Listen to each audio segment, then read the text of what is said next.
പ്രവാസി സുഹൃത്ത് നൗഫൽ ഇന്ന് നമ്മുടെ വീട്ടിലെത്തിയിട്ടുണ്ട്. ഇന്ന് സ്പെഷ്യൽ ആയിട്ടുള്ള ഒരു സംഭവം ഉണ്ടാക്കാൻ പോകുന്നു. രാവിലെ നടക്കാറിങ്ങിയപ്പോ നല്ല കാളാഞ്ചി കരിമീനൊക്കെ ഉണ്ടായിരുന്നു. ഒന്ന് നമ്മൾ മുളകിടാൻ പോവാ. വെളിച്ചെണ്ണ, കുറച്ച് ഉലുവ, ഇഞ്ചി വെളുത്തുള്ളി പേസ്റ്റ്, ചെറിയ ഉള്ളി, ഉപ്പ്, കറിവേപ്പില, മഞ്ഞപ്പൊടി, മുളക് പൊടി കഴിഞ്ഞില്ല, മല്ലിപ്പൊടി, മസാലകളൊക്കെ ഇട്ടിട്ടേ ഒരു ലോ ഫ്ലെയിമിൽ ഒരു 5 മിനിറ്റ് ഒക്കെ ഇങ്ങനെ വെച്ചാൽ ആ മസാലയുടെ കുത്തൊക്കെ പോയി. വാളംപുളി പിഴിഞ്ഞത്, ആവശ്യത്തിന് വെള്ളം. മീന് എല്ലാ മീനല്ല ഒരുവിധം ഫാറ്റുള്ള മീനൊക്കെ പെട്ടെന്ന് പോകും. ഇത് ഇഞ്ചി ചെറുതായിട്ട് കട്ട് ചെയ്താക്കാം. കറിയുടെ ഇടയിൽ ഇങ്ങനെ കടിക്കുമ്പോൾ ഒരു പ്രത്യേക ബീഫില് തേങ്ങാക്കൊത്ത് ഇടുന്നവര് വളരെ ചെറുതായിട്ട് കട്ട് ചെയ്യാം. കറിവേപ്പില ഏതായാലും കഴിക്കില്ലല്ലോ, ഒഴിവാക്കില്ല. തണ്ടോട് കൂടി ഒഴിവാക്കാം. കുറച്ച് പച്ച വെളിച്ചെണ്ണ. നല്ല ചൂടോട് കൂടി കഴിക്കുമ്പോൾ മീനിന്റെ ടേസ്റ്റ് വരില്ല.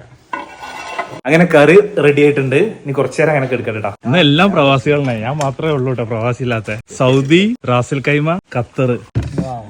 ഞാൻ വിളമ്പി തരാം. കാളാഞ്ചി, അത് കാളാഞ്ചി കരിമീന, അത് കരിമീൻ്റെ കഷ്ണം, അത് കരിമീൻ്റെ കഷ്ണം, കരിമീനാണോ? ഒരു കാളാഞ്ചി. മീനിൽ ഏറ്റവും ടേസ്റ്റ് ഉള്ള സാധനം ഈ താടിയാണ്. മീനൊക്കെ എന്താ ഫ്രഷ് മീനെ കുക്ക് ചെയ്യാൻ ആളില്ല. പക്ഷെ അവന്റെ ഡേറ്റും ടൈമും കൊണ്ട് കിട്ടുന്നില്ല. അടിപൊളിയാക്കണേ. കാളാഞ്ചി ആദ്യമായിട്ട് കറിയിക്കണേ. സൂപ്പറാണ്, സംഭവം സൂപ്പറാണ്. സൂപ്പർ കറി. സൂപ്പർ കറി.